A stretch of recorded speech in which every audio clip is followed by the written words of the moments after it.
हमारे इस channel Mithila junction को लाल button दबाकर सब्सक्राइब करें व घंटी के निशान का बटन दबाएं ताकि सभी नए वीडियो आप तक तुरंत पहुंचे बिल्कुल मुफ्त।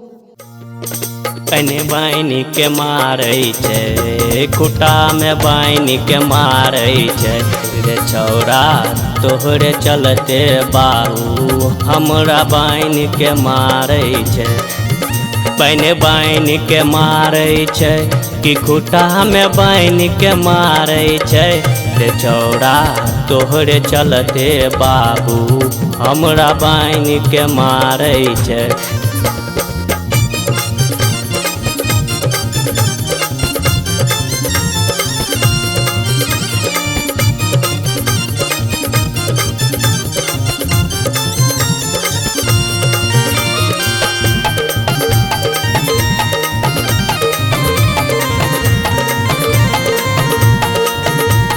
अपने सुन रहे छी गंगा कैसेट की प्रस्तुति।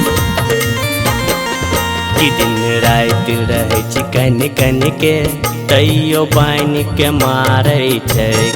कि दिन रात रहे छी कन कन के तैयो बाइनी के मारै छै रे छौरा तोहरे चलते बाबू हमरा बाइनी के मारै छै रे छौरा तोहरे चलते बाबू हमरा बाइनी के मारै छै।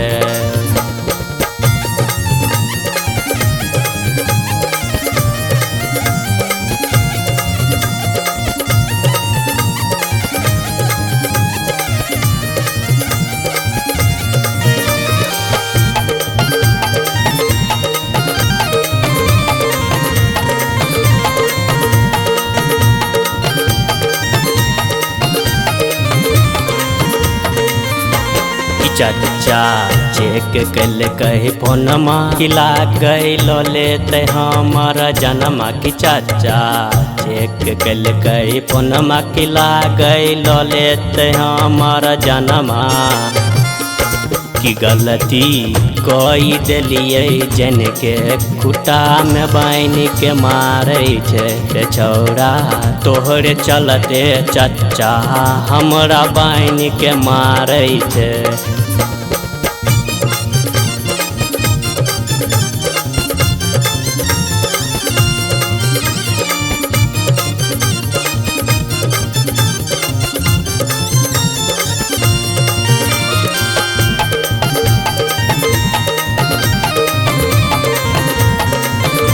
अपने सुन रहे छी गंगा कैसेट की प्रस्तुति।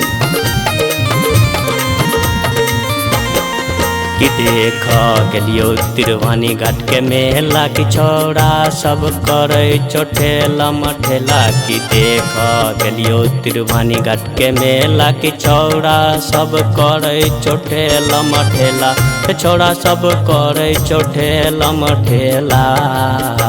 कि हल्ला केलको हमर चाची जाइन जाइन के ठेलै छै।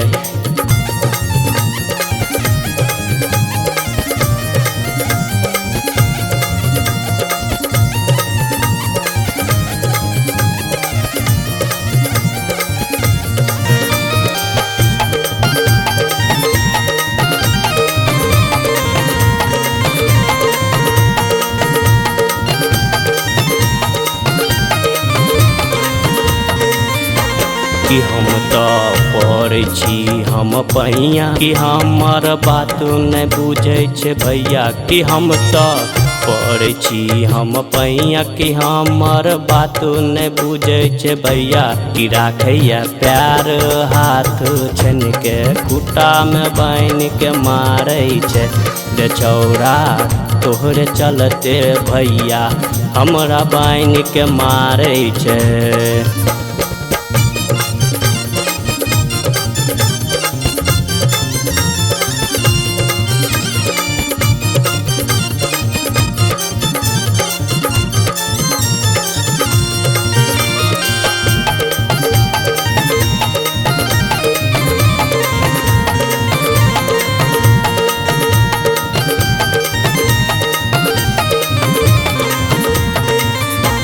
कि राइटर प्रमोदगर बनेला नहीं दूरी रे हमर बुझला नहीं मजबूरी कि राइटर प्रमोदगर बनेला नहीं दूरी रे हमर बुझला नहीं मजबूरी पंकज बारे बुझला नहीं मजबूरी मनीष बारे बुझला नहीं मजबूरी त गायक प्रमोदगर दरभंगिया अबै छै पानि के मारै छै रे छौरा तोहरे चलते भैया हमरा बहन के मारै छै।